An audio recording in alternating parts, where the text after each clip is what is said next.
Number 1, ఏ కుటుంబంలో పుట్టావో, ఏ ఇంట పుట్టావో ఆ ఇంటి వారి అందరి రక్షణ కొరకు పాటుపడాలి. భౌతికంగాను ఆత్మీయంగాను వారికి నీవు నెరవేర్చవలసిన బాధ్యతలు నెరవేర్చే విషయంలో వెనకడుగు వేయకూడదు. దానికోసం ఎంతటి త్యాగానికైనా నువ్వు నేను పూనుకోవాలి.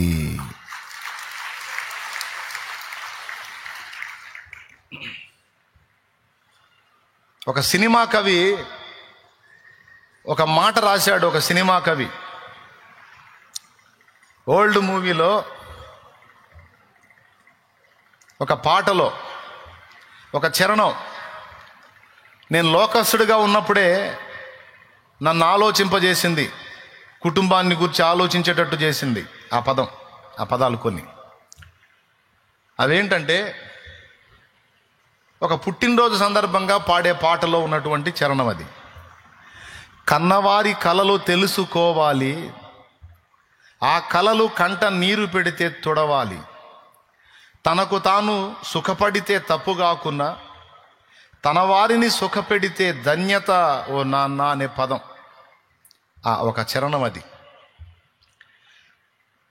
మంచి మాటలు ఎవడు పలికినా, అన్యుడు పలికినా, క్రైస్తవుడు పలికినా, యూదుడు పలికినా, అరబ్బు పలికినా, సిక్కు పలికినా, జైను పలికినా, బుద్ధిస్టు పలికినా, ఏతిస్టు పలికినా, పలికింది మంచి మాట అయితే, మనకు ఉపయోగపడే మాట అయితే తీసుకోవచ్చు, తప్పేం కాదు అది.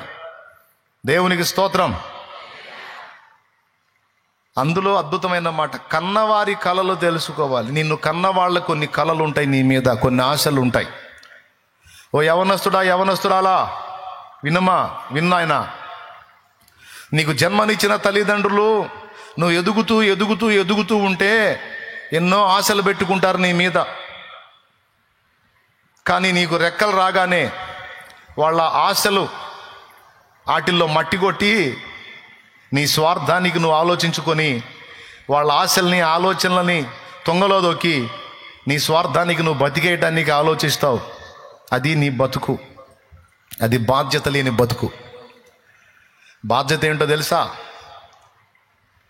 చితికిపోయిన నీ కుటుంబం చురుకుగా ఉండి బాధ్యతల విషయంలో శ్రద్ధ కలిగిన నీ వైపే చూసిది తమ్ముడా. కన్నీళ్లతో చెప్పాలి ఈ మాట, ఏడిస్తే బాగుండదు కాబట్టి మామూలుగా చెప్తున్నా. నా చెల్లి, చితికిపోయిన నీ కుటుంబం, అడియాసలమయమైన నీ కుటుంబం కాస్తో కూస్తో చురుగ్గా ఉండి వివేచన కలిగి బాధ్యతలు నెరవేర్చగలిగేటువంటి నీ వైపే చూసిద్ది. డైరెక్ట్గా నీతో చెప్పకపోయినా, నిన్ను పొగడకపోయినా, నిన్ను ప్రశంసించకపోయినా కుటుంబం ఆశ అయితే నీ మీద ఉంటుంది. దాని ఆశలను తీర్చడానికి నీ వంతు కృషి నువ్వు చెయ్యాలి. అసలు నీ తండ్రి ఏం ఆశిస్తున్నాడు నీ నుంచి? నీ తల్లి ఏం ఆశిస్తుంది నీ నుంచి? అసలు నిన్ను ఏ స్థితిలో చూడాలని తల్లిదండ్రి ఆశిస్తున్నారు? వాళ్ళని ఏ విధంగా నువ్వు సంతోషపెట్టగలవు? వాళ్ళ బాధ్యత ఎలా నెరవేర్చగలవు? నీ తోడబుట్టిన వాళ్ళకి, నీకంటే పెద్దవాళ్ళ విషయంలో కానీ, నీకంటే చిన్నవాళ్ళ విషయంలో కానీ వాళ్ళకి ఏ విధంగా నువ్వు న్యాయం చేయగలవు, ఏ విధంగా నీ వంతు బాధ్యత నువ్వు నెరవేర్చగలవో నువ్వు పరిశీలించుకోవాలి. ఇది నీకు దేవుడు అప్పగించిన బాధ్యతలలో ఒకటి. ఎందుకంటే జన్మనిచ్చిన వాళ్ళు నంబర్ 1 కదా. దేవుడు ముందు మనకు తెలియదు, పుట్టగానే దేవుడు మనకు తెలియదు బిడ్డా. దేవుడు అనేవాడు ఉన్నాడు రా అని మనకు నేర్పింది కూడా అమ్మే.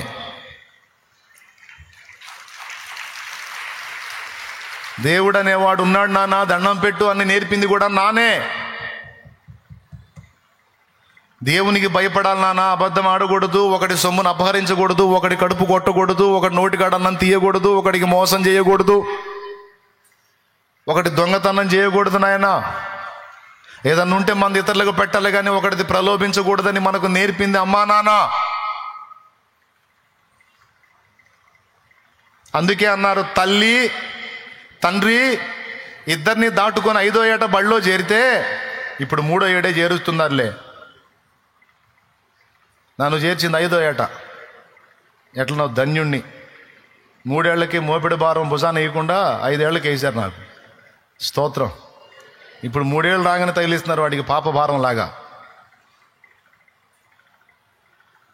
5 బడిలో చేరిస్తే తర్వాత గురువు బోధ మొదలుపెట్టాడు. తల్లిదండ్రి చెప్పినవి కొన్ని, తల్లిదండ్రి చెప్పలేనివి కొన్ని గురువు చెప్పి ఈ ముగ్గురు కలిసి దేవుని గురించి బోధించారు. దేవుడున్నాడు, దేవునికి భయపడాలి, దేవునికి లోబడాలి. అందుకే పెద్దలు వరుస క్రమంలో తల్లి, తండ్రి, గురువు, దైవం అన్నారు. ఫైనల్లో మొదట నేర్పేది అమ్మ, తర్వాత నేర్పేది నాన్న, తర్వాత నేర్పేది గురువు. ఈ ముగ్గురు దగ్గర మిస్ అయింది నేర్పేది కంప్లీట్గా దేవుడు. మొదటి గురువు తల్లి, రెండవ గురువు తండ్రి, మూడవ గురువు బోధకుడు, విద్యార్థికి ఉపదేశించేటువంటి టీచర్, సార్, మాస్టర్. ఎంత అయిపోయిన తర్వాత 4వ గురువు మన యేసయ్య, మన బోధకుడు, మన ప్రధాన యాజకుడు, మన రక్షకుడు. ఆయన మన అసలు గురువు. అక్కడ మన విద్య కంప్లీట్ అయిపోయింది. ఆ విద్య ఎక్కడికి అక్కడికి కూడా ఉపయోగపడేంత పరిపూర్ణ విద్య నజరేయుడగు యేసు దగ్గర దొరికింది. అందుకే తల్లి, తండ్రి, గురువు, దైవం అన్నాడు చివరి. ఇప్పుడు వరుసగా బాధ్యతలను నెరవేర్పుకు వచ్చేటప్పటికి ఎవరి సంతోషం? మీరు చెప్పండి. నా యేసయ్య ముందు ఎవరి చిత్తం నెరవేర్చాడు? హలో, తండ్రి చిత్తం నెరవేర్చడానికి భూమి మీదకి వచ్చి దాదాపు 30 సంవత్సరాల ప్రాయం వచ్చిందాకా కుటుంబ బాధ్యతలు నెరవేర్చాడు. అవునా? అంటే అది ఎంత కీలకమో ఒకసారి ఆలోచించు. అరే, మీ అమ్మా నాన్న సంగతి ఏం పట్టించుకున్నట్టున్నావు అబ్బాయి నువ్వు అంటే, ఎవరు? నేనా? వాళ్ళతో నాకెందుకు? నా బాధలు నాకు జరిగిపోయినాయి. ఓహోహో, అందరి చరిత్రలు తీసుకుంటేడా మేము బికారులం అవుతాం. మామూలు కాదు లేవు.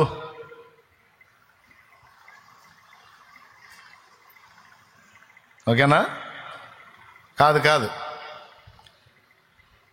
నీకున్న దానిలోనే అంత. నువ్వు నూకలు తింటే నూకల్లోనే అంత. నువ్వు రేషన్ బియ్యం తింటే రేషన్ బియ్యంలోనే అంత. నువ్వు బీపీటీ తింటే అందులో అంత. నువ్వు బాస్మతి తింటే అందులో అంత. బాస్మతి పెట్టుకొని బిర్యానీ చేసుకుంటే అందులో అంత. జన్మనిచ్చిన వారికి కొన్ని ఆశలు, ఆలోచనలు నీ పట్ల ఉంటాయి బిడ్డ. మొట్టమొదట ఆడపిల్లైనా మగవాడైనా గుర్తుపెట్టుకోవాల్సింది అది. ఈరోజు సమాజంలో చూస్తే ఎంతమంది పిల్లలు తల్లిదండ్రుల కష్టాన్ని గుర్తెరిగారు, తల్లిదండ్రుల కళలను నెరవేర్చాలని ఆరాట పడుతున్నారు. ఒక ఏజ్ వచ్చిందాకా పెద్ద డైలాగులు వేస్తారు. మమ్మీ నీకెందుకు మమ్మీ నేనున్నాగా, డాడీ నీకెందుకు డాడీ నేనున్నాగా అని పెద్ద డైలాగులు వేస్తారు. ఒక ఏజ్ వచ్చిందాకా. ఏజ్ వచ్చిన తర్వాత పైచరసాలు మేలుకుంటాయి బాడీలో. పైచరసాలు మేలుకొని మమ్మీ పోయి డాడీ పోయి వాగులో కలుస్తారు. వాడు ఎవడో వస్తాడు లైన్లోకి, ఆమె ఎవరో వచ్చింది లైన్లోకి. ఇక ఈమెకి వాడు దేవుడు, వాడికి ఈమె దేవత. ఇక జన్మనిచ్చిన వాళ్ళు పోయారు కాట్లోకి, ఏట్లోకి.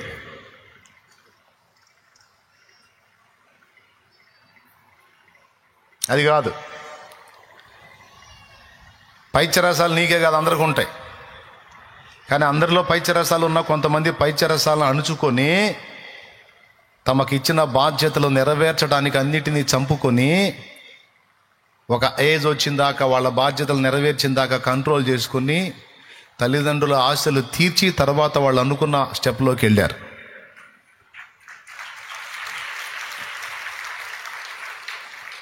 ఏమయ్యా, నీకు జన్మనిచ్చి నువ్వు పెరుగుతా ఉంటే నీ మీద 1,000 ఆశలు కలిగి ఉన్న తల్లిదండ్రులకు కనీసం కొన్ని ఆశలైనా తీర్చిన బతుకు ఏం బతుకది? కాబట్టి యేసు ప్రభు మనకు నేర్పుతున్న పాఠాల్లో చాలా ప్రప్రథమం, కీలకం, ముఖ్యమైనది బాధ్యతల నెరవేర్పు. అందులో జన్మనిచ్చిన వారు, తోడబుట్టిన వారు, ఇంటి వారి బాధ్యత. తర్వాత మీకు తెలుసా, ఇశ్రాయేలు బాధ్యత నెరవేర్చాడు. ఈ 2 అయిన తర్వాత అన్యజనుల బాధ్యత నెరవేర్చడానికి అప్పుడు పంపాడు. ఏమంటే మీరు ఇంట్రెస్ట్గా వింటున్నారా? చెప్పురా బాబు మా కర్మ అని వింటున్నారా? ఎంతమంది ఇంట్రెస్ట్గా వింటున్నారో నాకు చేతులు ఎత్తి చూపించండి సార్. మళ్ళీ నాకు డౌట్ వచ్చింది. మళ్ళీ మీరు సరిగ్గా వినకపోతే నా కష్టమంతా వృధా అయిపోయింది. దేవునికి స్తోత్రం. కన్నవారి కలలు తెలుసుకోవాలి. ఆ కలలో కంట నీరు పెడితే చూడవాలి. తనకు తాను సుఖపడితే తప్పు కాదు, సుఖపడవచ్చు. కానీ తన వాళ్ళని సుఖపెట్టాలన్న ఆశ ఉండాలి నాన్న అని చెప్పి అంటుంది ఆమె. భలే మాట రాశాడు ఆ కవి. అలాగున్న నిన్ను కన్న వాళ్ళకు కూడా కొన్ని కలలు ఉంటాయి. ఆ కలలు కన్నీళ్లు పెట్టకూడదు. కొన్నైనా ఆ కళలు నెరవేర్చడానికి, వాళ్ళు ఆశించిన దానిలో కొంతైనా సాధించడానికి, కొంతవరకైనా వాళ్ళకు ఉపకరించడానికి, వాళ్ళని సంతోషపెట్టడానికి నువ్వు కష్టపడాలి. దానికోసం కొన్ని నీ ఇష్టాలను చంపుకోవాల్సి వచ్చింది, కొన్నిటిని ఎదుర్కోవాల్సి వచ్చింది, కొన్ని ఒత్తిళ్లు భరించాల్సి వచ్చింది. ఆయన తప్పదు. తమ్ముడా నేను చెప్పేది తప్ప? చెల్లి నేను చెప్పేది తప్ప? రాంగ్ స్టెప్ వేసిన వాళ్ళకి మండిపోతుంటుంది నేను ఇట్లాంటి మాటలు మాట్లాడితే. ఇవన్నీ ఎందుకు వాక్యం చెప్పకుండా వెనకే? ఇవన్నీ ఎందుకు వాక్యం చెప్పకుండా? అంటే నేను చెప్పేది వాక్యమే, వాక్యంలోనే ఉన్నాయి నీ కర్మగాలి. మరి ఏం చేద్దాం? దేవునికి స్తోత్రం. ఉన్నాయమ్మా, నీ దరిద్రం కొద్దీ నీ కర్మగాలి వాక్యంలో ఉన్నాయి ఇవన్నీ. అందుకని చెప్తున్నాను నేను.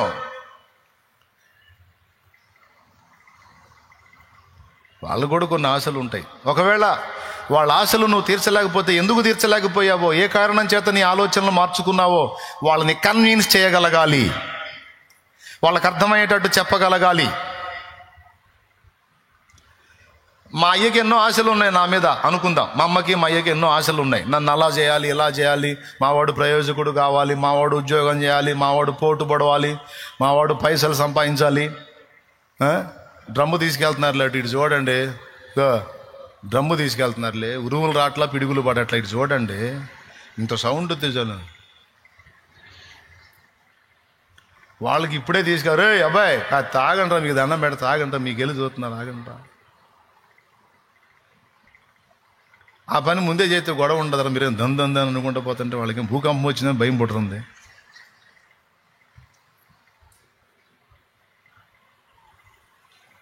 ఎక్కడొచ్చాగా ఏమో ఎవరు గుర్తుంది.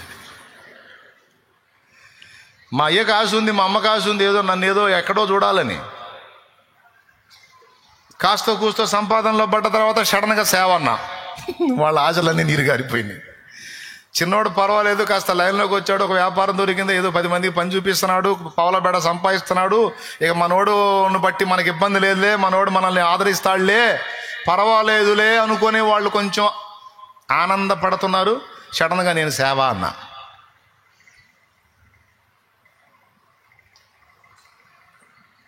అమ్మ నాన్న తెల్లముఖం వేసుకొని చూశారు. మా అమ్మ ముందే ఉంటుందిగా, అయ్యా భక్తి చేస్తున్నాం, వచ్చిన దానిలో దశంభాగం ఇస్తున్నాం, కష్టపడదని చెప్పాడా అయ్యా దేవుడు, పని చేసుకోవద్దని చెప్పాడా? మా అమ్మ చాలా చమత్కారంగా అంటుంది. దేవునికి స్తోత్రం.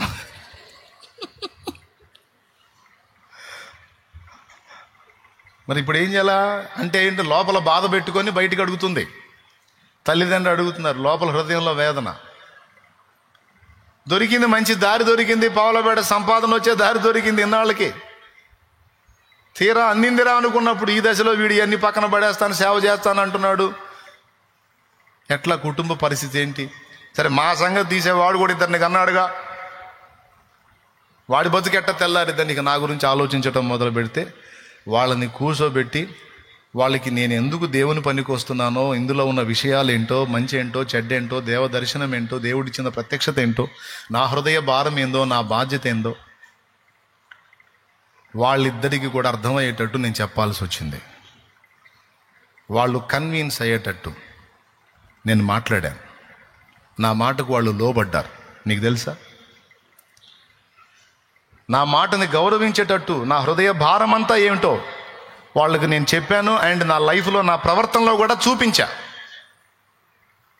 దేవుని పట్ల నాకున్న భక్తి, సేవ కొరకు నాకున్న ఆసక్తి, దేవుని పిలుపు, ఏర్పాటు, దాన్ని కూర్చున్న స్పష్టత వాళ్ళకి అవగాహన కల్పించా. ఆవేశపడలా, అవగాహన కల్పించా. తర్వాత భక్తి చేస్తా, సేవ చేస్తా, సేవలోనికి వచ్చి కూడా సగం దేవుడు సగం లోకం అన్నట్టుగా కాకుండా పూర్తిగా దేవునికి అంకితమై, దేవుడే లోకంగా, దేవుడే ప్రపంచంగా, దేవుడే ప్రాణంగా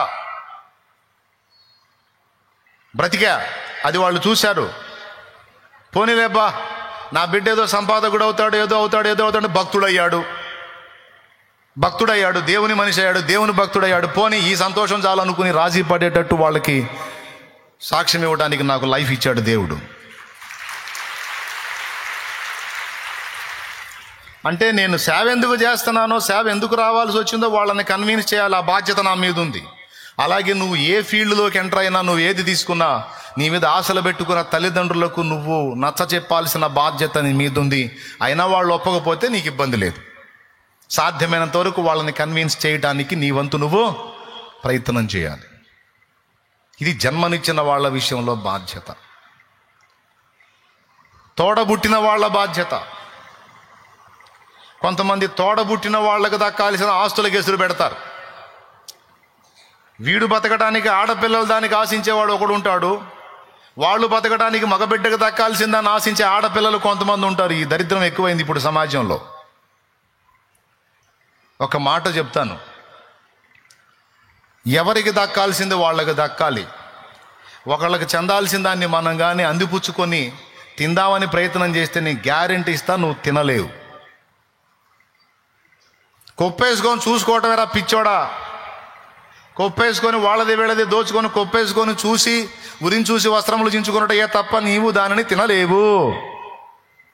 ఒకళ్ళకు చెందింది నీ నోటికి ఎప్పటికీ చేరదు, చేరిందా దానివల్ల నీకు ఉబ్బరమే తప్ప అరుగుదల ఉండదు. ఏమన్నా అర్థమైతే చేతులు ఎత్తి స్తోత్రం చెప్పండి. కాబట్టి తోడబుట్టిన వాళ్ళదైనా ఇతరులదైనా నీకు చెందంది నీది కాదు, వాళ్ళకి దక్కేటట్టు నువ్వు చేయాలి. బాధ్యత. తల్లిదండ్రులను సంతోషపెట్టుట, తోడబుట్టిన వారిని, ఈ రెండు యేసయ్య చేశాడు. యేసయ్య పుట్టిన తరువాత మరియమ్మ యోసేపుతో జీవించి 4 కొడుకుల్ని కన్నది. ఒకరికంటే ఎక్కువ మంది కుమార్తెలను కన్నదని మత్తయి సువార్త 13వ అధ్యాయము 52వ వచనం సాక్ష్యమిస్తుంది. 13:52 మత్తయి సువార్త.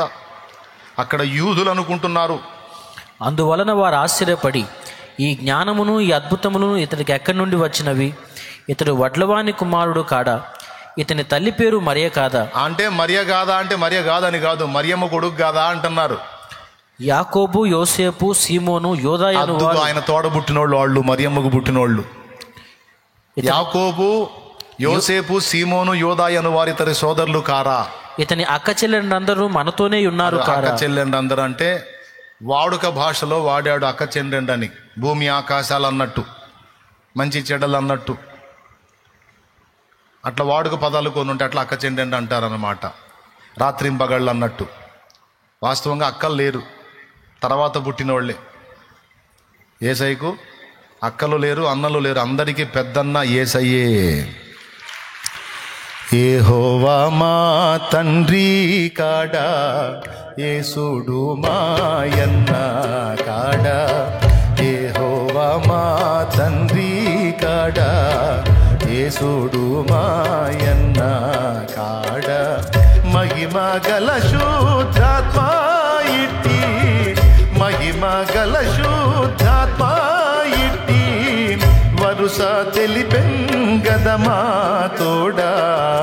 యెహోవా మా తండ్రి కాడా, యేసుడు మాయన్న కాడా. అందుకే యేసయ్యని అన్నా అన్నా అని సంబోధిస్తా చాలా పాటలు వచ్చినాయి. దేవకుమార దీనోపకార, నా వంక దయ చూడ నాయన్నరారా, నా వంక దయ చూడ నాయన్నరారా. దేవకుమార దీనోపకార, నా వంక దయ చూడ అన్నా నాయన్నరా. దేవునికి స్తోత్రం, దేవునికి స్తోత్రం, హల్లెలూయా. యేసయ్య అందరికీ పెద్దన్న, కుటుంబంలో కూడా పెద్దన్నే. మరి తోడబుట్టిన వాళ్ళ బాధ్యత కూడా నెరవేర్చాడు. కొంతమంది తోడబుట్టిన వాళ్ళ బాధ్యత పట్టించుకోరు. తప్పు నాయన, తిట్టి చెబితే వినట్లేదు కాబట్టి ప్రేమగా చెప్తున్నాను. తిట్టొచ్చు ఆ పాయింట్లు, కానీ నేను తిట్టనులే, ప్రేమగా చెప్తున్నాను, మార్చుకోండి. కాస్త తోడబుట్టిన వాళ్ళు కూడా పట్టించుకోండి. వాళ్ళు పిచ్చోళ్ళో మంచోళ్ళో, తెలివిగా ఉన్నారో తెలివి లేకున్నారో, వాళ్ళ చదువు ఎట్టుందో, వాళ్ళ పరిస్థితులు ఎట్లున్నాయో. నీ తమ్ముడు ఎలా ఉన్నాడో చూడనానా, తమ్ముడితో ఫ్రెండ్షిప్ చేయనానా, ప్రేమగా మాట్లాడినానా. నీ చెల్లెలు ఎలా ఉందో చూడనానా. బయట వాళ్ళతో ప్రేమగా మాట్లాడి నీ చెల్లెల దగ్గరికి వస్తే కొక్కరించి కోపిష్టిగా చిరాకు పడి రైట్ కాదు నాన్న. నీ చెల్లెల్ని నువ్వే దగ్గరగా తీసుకోవాలి, నేర్పుకోవాలి. నీ తమ్ముడిని నువ్వే దగ్గర తీసుకోవాలి, నేర్పుకోవాలి. అన్నల బాధ్యత, అక్కల బాధ్యత కూడా నెరవేర్చాలి. దేవుని బిడ్డలంగా మనకు బాధ్యత ఇదే. దానికోసం కొన్ని రిస్కులైనా చేయాలి అవసరమైతే. మరి మనిషి బతుకంటే బలాదురుగా తిరగటానికి కాదు, బాధ్యతలు నెరవేర్చడానిగా మనం పుట్టిందే. అయిపోయిందా? తీసేయి.